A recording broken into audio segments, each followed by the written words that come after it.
On a commencé l'intervention, en fait, elle a été faite sur le bois du banc parce que les sonneurs pondaient dans les ornières du chemin. C'est un milieu l'eau, enfin la flaque d'eau elle n'est pas très grande, donc l'eau elle chauffe très vite. Il y a de la lumière en général sur le chemin, donc c'est des terrains favorables pour les sonneurs, mais ils sont pas forcément favorables quand il y a un quad qui passe dessus. Et puis comme il y a des ornières, la commune en fait a rebouché toutes les ornières, a refait le chemin. Et il y avait une toute petite population de sonneurs à ventre jaune là-bas, on comptait une petite dizaine.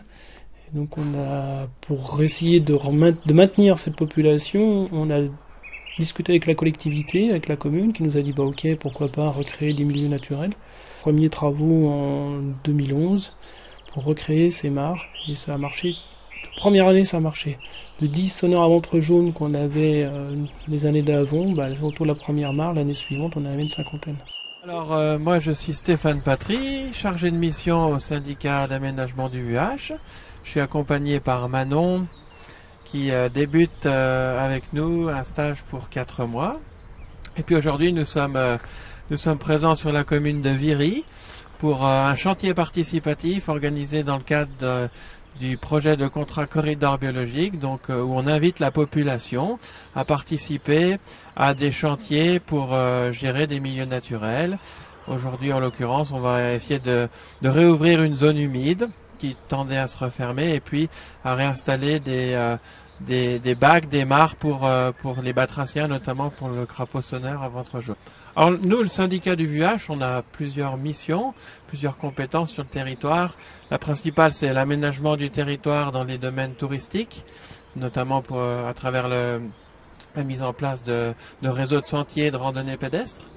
Et puis on travaille aussi donc dans la gestion d'espaces naturels et la sauvegarde du patrimoine naturel. Alors un travail sur les vergers traditionnels et puis un travail comme ici sur des milieux d'intérêt. Il y en a pas mal sur la commune de Viry. Voilà, ce sont nos principales occupations sur l'année.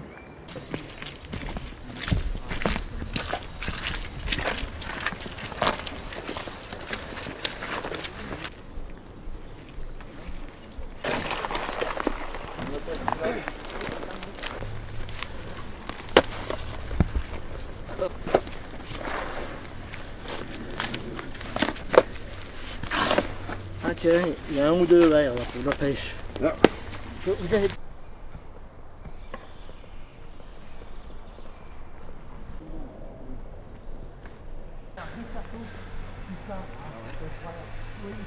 C'est un petit fourreau en bois et puis elles vivent dedans.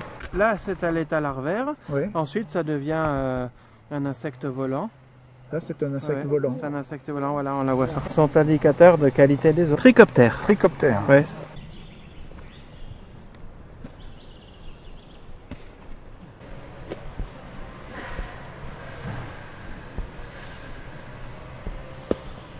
Alors tu vois, on est quand même obligé d'y revenir régulièrement, au moins une fois repousse. par an parce qu'il y a une dynamique, voilà.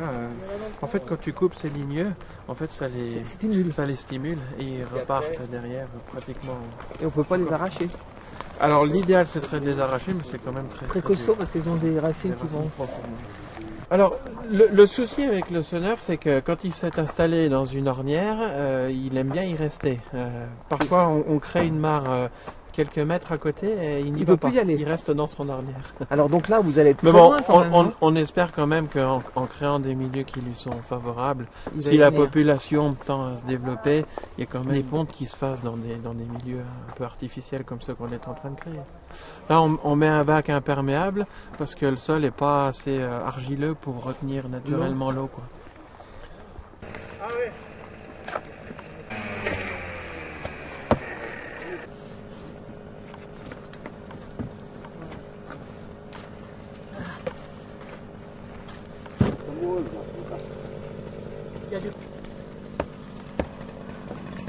Voilà, on va pas bouger. Allez, c'est bien bon. Ça sera sec.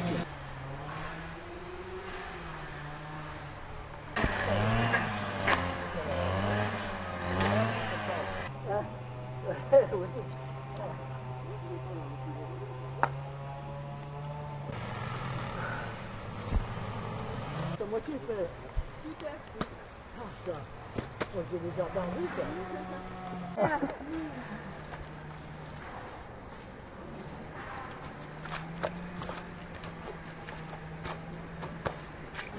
Je savais pas que dans les masters, on faisait des choses comme ça. Hein.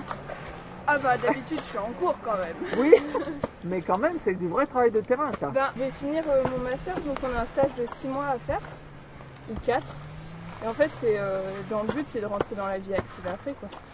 Donc du coup, Donc voilà. ça, c'est une belle préparation à la vie active. Oui. Ah. C'est C'est la première fois que tu fais un stage comme ça, pratique? Non, j'en ai fait, ça fait 5 ans.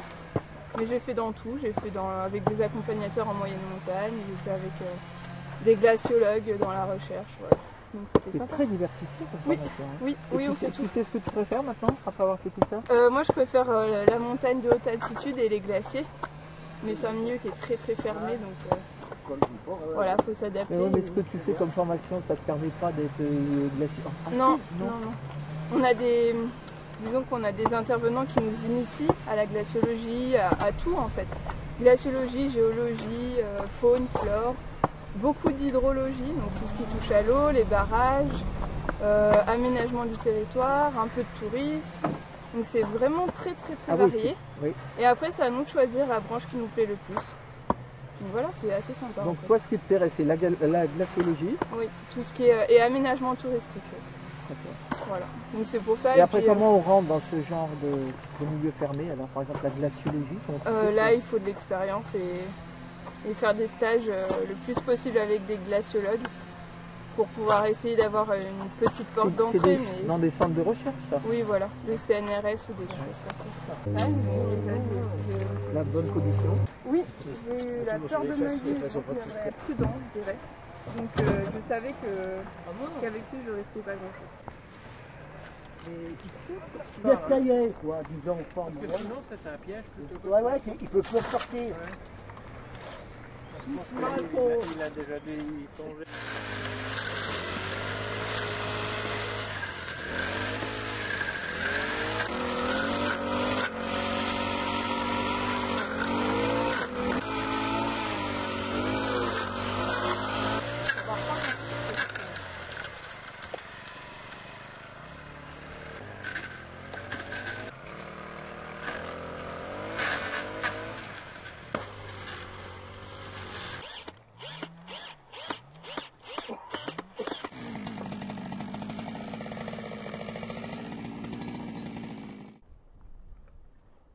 Et le bois, en fait, l'idée c'est de rouvrir une clairière, pour ramener de la lumière au sol et puis pour que ça chauffe en fait le milieu, pour que ce soit plus adapté au rythme et à la biologie des espèces pour les amphibiens, et puis aussi pour faire des clairières pour la chasse des chauves-souris, parce que les chauves-souris elles chassent dans les endroits quand même un peu ouverts, mais avec des clairières, des coupes de bois, elles peuvent aller plus facilement attraper les insectes. Dans ces milieux-là, le zigzag entre les arbres est beaucoup plus facile que s'il y a plein de branches. Et quand on coupe en fait ces bois, au lieu de brûler les branches, les rémanents, on les entasse, ce qui nous fait un petit biotope favorable pour la biodiversité, diverses et variées. Les premiers arrivés, c'est les champignons qui vont commencer à décomposer le bois, et plus le bois va commencer à devenir humide, on va retrouver les amphibiens qui viendront se cacher dessous, et puis on peut trouver des reptiles, on peut trouver des oiseaux qui peuvent nicher, des petits rongeurs et compagnie. Donc le tas de bois, c'est vraiment un biotope très intéressant, et comme dans la nature on aime bien qu'elle soit propre, en ordre, qu'on ne laisse pas traîner de bois mort, et ben là on recrée en fait un milieu naturel, artificialisé parce que les bien en tas comme il faut, propre, parce qu'il faut quand même que ce soit propre visuellement, mais ça crée là un micro-habitat très intéressant.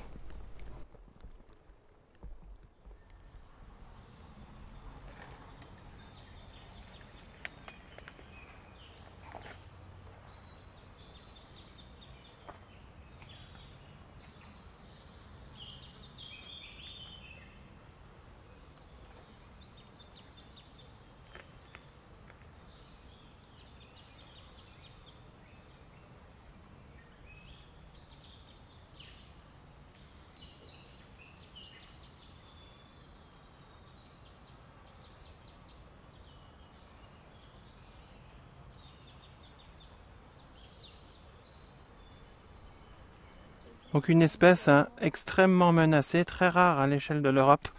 Elle est habile.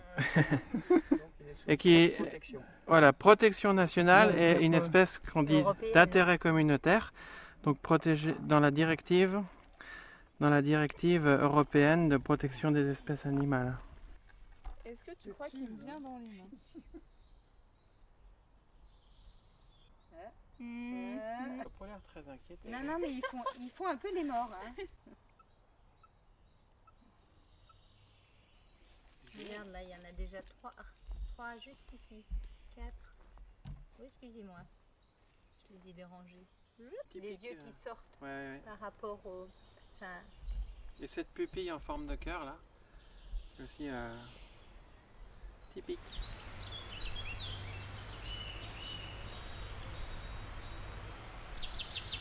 Au niveau du VUH, il y a 2 syndicats. Un syndicat de protection donc, qui gère le massif du VUH et puis un syndicat d'aménagement, de biotope. On a des arrêtés de biotope qui sont sur la commune de Viry notamment. On a 2 arrêtés de biotope et ce sont des espaces qui sont remarquables par leur faune, par leur flore.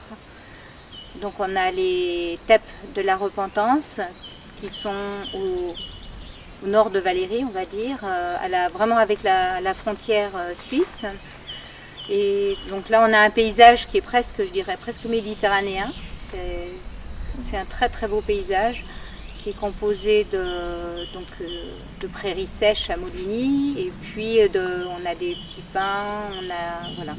Bien, ici, on se retrouve sur un autre domaine aussi auquel le syndicat a travaillé, qui est le domaine donc, des corridors biologiques. Alors ça, c'est un projet qui date déjà qui est en couveuse déjà depuis un petit moment et qui a éclos cet automne, puisqu'on a signé le contrat cet automne. Donc les corridors biologiques, qu'est-ce que c'est? Bien, c'est une liaison, au même titre qu'on travaille sur les déplacements des êtres humains d'une ville à l'autre, d'un territoire à l'autre. Et pour la faune et la flore, c'est la même chose. Il y a besoin d'avoir des connexions d'un territoire à l'autre, de façon à ce que déjà les espèces puissent se reproduire, qu'au niveau génétique, on n'ait pas un appauvrissement génétique. Et puis, les espèces, une espèce sert toujours à une autre comme support, comme aliment, comme lieu de reproduction. Donc, il est important de préserver ces connexions. Et il y a eu un travail dans le cadre donc, du grand projet d'agglo franco-suisse de connecter, de garder ces connexions, puisqu'on a une forte pression ici donc on a des grosses contraintes parce qu'on a la voie ferrée, on a l'autoroute, on a la route et tout ça est en travers du passage de toute cette faune, de cette flore, mais aussi du passage des humains, et donc on doit travailler avec toutes ces contraintes.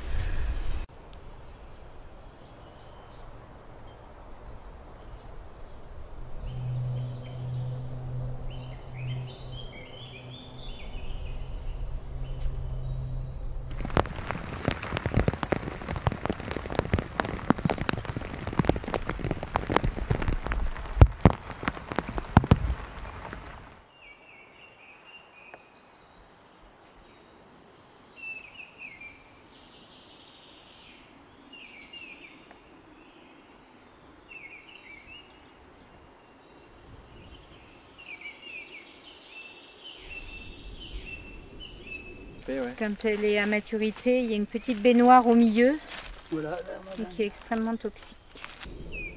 La parisette à 4 feuilles.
oui, alors le sonore à montre jaune, c'est une bestiole qui est assez capricieuse. Ça m'a surpris ça. Ouais, en fait, faut que la température de l'eau soit idéale pour eux. Alors exactement, ça doit être une vingtaine de degrés. Après, trop chaud cette année, ce qui s'est passé au bois du Banc, il y a eu un coup de chaud, la température de l'eau a augmenté, il y a des têtards qui sont morts, et même des petites grenouilles qui sont mortes. Mais pas des têtards de sonore à ventre jaune. Les sonores à ventre jaune sont revenus pondre une deuxième fois, et puis c'est cette deuxième génération qui a fonctionné. Et ce qu'il leur faut, c'est qu'elle soit temporaire. En fait, l'idée c'est qu'il n'y ait pas de concurrence directe avec des autres espèces. Qu'il y ait d'autres grenouilles, ça lui convient pas forcément, ça les dérange. Qu'il y ait des prédateurs comme les larves de libellules, comme les tritons.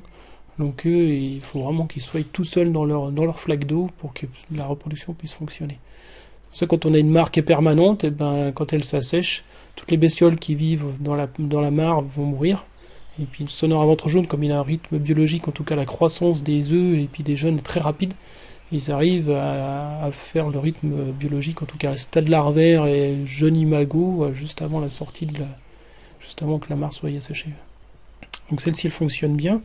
Il y en avait 2 qu'on avait créés sur le bord du chemin qui ont commencé à se végétaliser. D'autres bestioles sont arrivées. Les sonores à ventre jaune, ils viennent, mais ils ne pondent pas dans ces mares-là.